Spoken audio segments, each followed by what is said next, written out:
Hello guys, my name is Lucas and welcome. Today we're going to continue where we left off in the Unity Backend tutorial series. So in the last episode, wow, I can't remember. Alright, let's check the last video. I know it's been long, but I don't think it has been that long. Alright guys, in a serious note, I know it's been a long time since I stopped making videos for this series, and I want to apologize to everyone who was expecting episodes for it. Probably a lot of you already moved on with another series, but for the people who are still waiting for this series to be completed, I'm going to continue to do so. But yeah, I'm not going to go into those details in this video. Here we're going to focus on the Unity Easy Backend. And where we last left off, I remember that we were having some issues because our items were being deleted multiple times when we sold one item.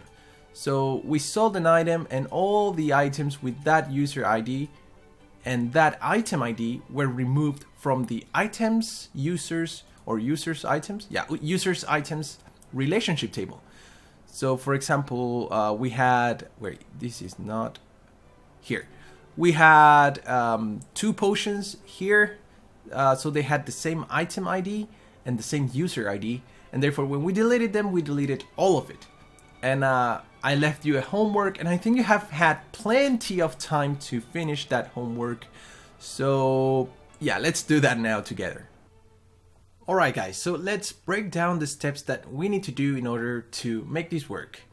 First of all, we're going to get not only the item ID from the items table, but we're going to also get the unique ID from the users items relationship table.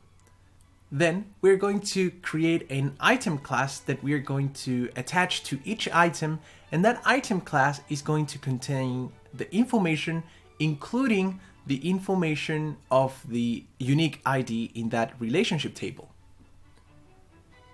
Finally, we're going to use that unique ID to delete only one row in our users items relationship table.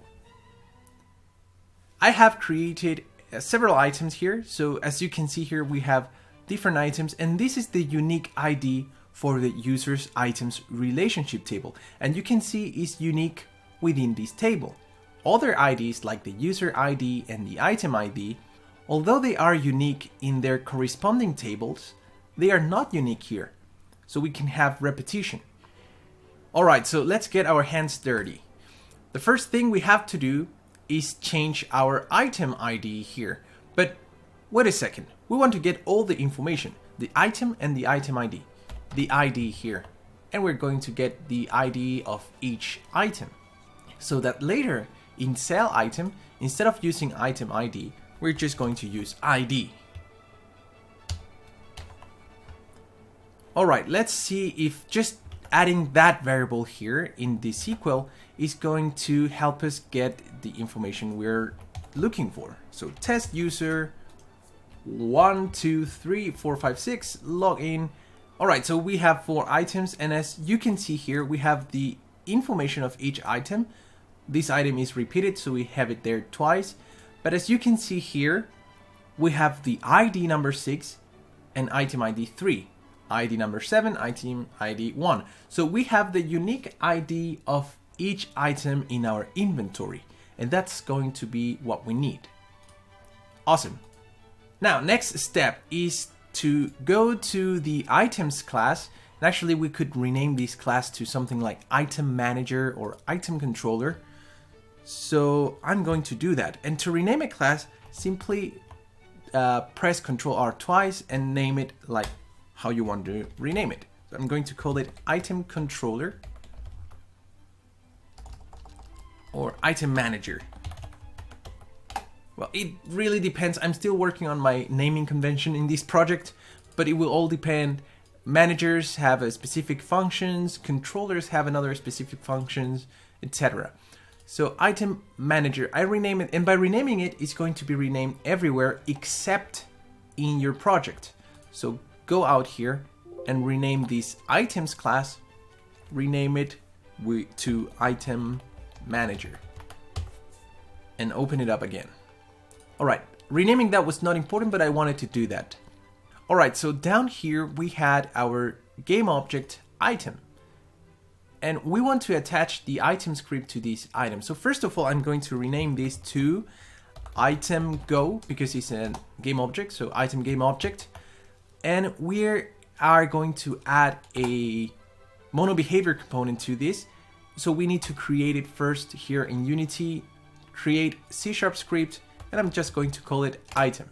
In item, we are going to have a few public variables. So string, I'm just going to call this ID like this, and then public string item ID. Let me comment here. This basically is the unique ID for each item in our inventory. And this one here is the unique ID for items in the item catalog, basically. Just in case anyone's still confused with the item ID and the unique ID. Awesome, now that we have this, and again, we can delete these functions because we're not going to be using them. But let's go back to the item manager, and down here, we're going to do the following. Item go.add component item. And instead of just adding it, we're going to set it immediately into a variable. So item is equals to item go.add component item. And now we can set the IDs inside here. So here we used to get the item ID from the JSON array that we downloaded from the web class. Now we also want to have one more variable, but this time it's just going to be the ID, the unique ID. You can call it inventory ID if that makes more sense to you.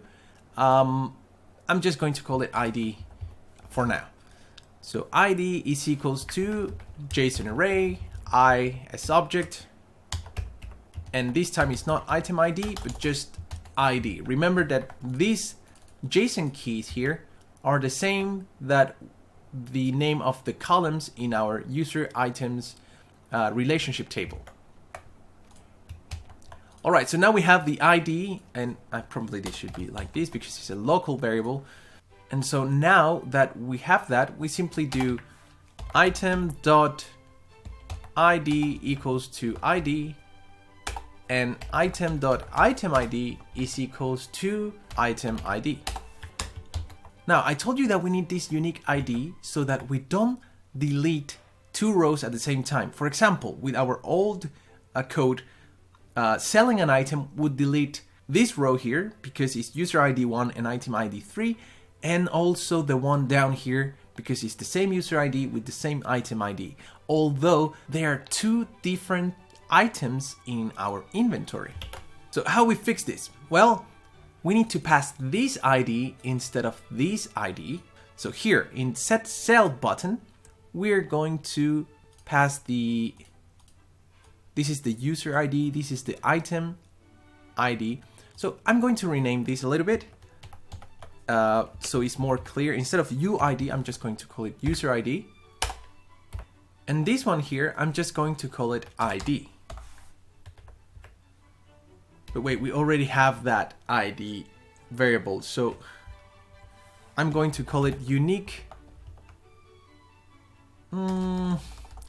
It's hard to keep up with the naming. Guys, we're going to work on the naming, but now I want to keep going with the tutorial, so I'm just going to call it ID in inventory, all right? And instead of being item ID, that's the item ID for the catalog of items, we want to use the ID here. So here we're going to pass the ID in inventory. Again, we're going to work on this naming later on because right now I don't really like this naming, but the main point here is that everyone understands what this ID means. All right, so we have that ID in inventory. Let's go to that function. So I just click on this function and press F12. It's going to bring us here. All right, so now instead of item ID, we know that we are working with the ID. And again, this ID, where does this come from? This ID, we're talking about this ID here.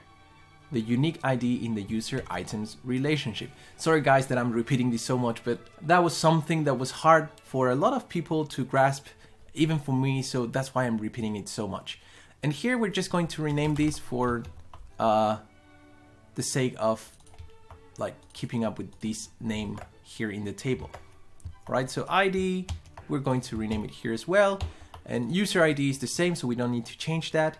And now we have to change this in sellitem.php, because in sellitem.php we're still using the item ID. So let's go back to Studio Code and sellitem.php, and here we see that we are select the price from items where ID equals item ID. Alright, so we still need the item ID to get the information of the item, in this case the price. So we cannot stop submitting the item ID. We have to create one more variable to submit. So alright, let's redo some of the things we did. First of all, I'm going to duplicate this line here, and we're going to call it ID. Now we're going to go back to Visual Studio, and here we're going to redo what we did because we need to add one more field. All right, so it's basically the same. Just duplicate this line, remove this, change this, and we add one more variable here, string ID. Now we go back one more step to Item Manager, and here instead of just changing this, again, we go back on what we did, we keep that, the item ID, the, what we call it, IID, yeah, IID, we're going to rename it to item ID. No, we cannot call it item ID because we already have the item ID up there. So let's call it IID. And we're going to make one more, and we're just going to call it, as we did earlier, ID in inventory. All right, so I'm gonna place that up here. This is ID from here. Guys, sorry if this is getting complicated. If you think it's complicated, let me know and I will redo this video. So ID in inventory is the ID, IID is the item ID, and user ID is the user ID. Sell item, we need to add our ID in inventory. So now we have those three variables: ID in inventory, item ID, and user ID. Now we pass those three here, we add those three to the form, and now we can go to Visual Studio Code, add this ID value here, and now we can do that. So we're selecting the price from items where ID is equals to the item ID, then we're getting the price correctly, and here, store item price, nothing to change there. Second SQL, delete item. Here's where we want to change something. So SQL, delete from users items where item ID is equals to this and user ID is equals to user ID. All right, here is where we have a problem. So let's delete this from here to here. And we just want to, where the ID here, where the ID is equals to our variable we called ID. All right, because we know that ID is unique. All right, finally, if the query was successful, we're going to update the user coins and add the item price to that user. All right, so that should have fixed the problem. So let's try this in Unity. Again, I think this should all work.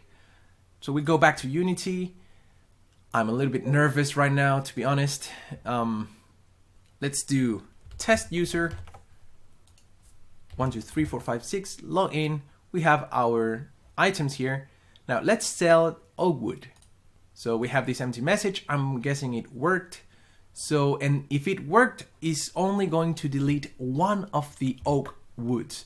So let's go back to the table, refresh, and there we go. We still have this oak wood here. You can see we deleted the one on top. So if we log in again in Unity, test user 1, 2, 3, 4, 5, 6, log in. There we go. We have the oak wood down here, and we got rid of the first oak wood we had. And we can do sell sword sell potion, and it worked twice, I would guess. So let's go back to our local host here, refresh, and there we go. We're left with only one item for user 1, and user 2 still has his item. So that's awesome, guys. It worked. And I know it got a little bit complicated at some point, but remember, the main point from this video is understanding the difference between this ID and the item ID. One is unique for this table, and the other one is unique for this table, where we basically have a catalog with all the information of each item. So guys, thank you so much for watching this video. We did it. We managed to delete only one item. And again, I am happy to be continuing with this series. I know a lot of people were looking forward to this. And again, I'm so sorry for having taken so long from the last video. I really hope you will forgive me, and I hope that these videos are going to be useful for you. So thank you so much, guys. Remember to like this video if you liked it. Remember to subscribe to the channel, and I will see you all on a next video. Goodbye.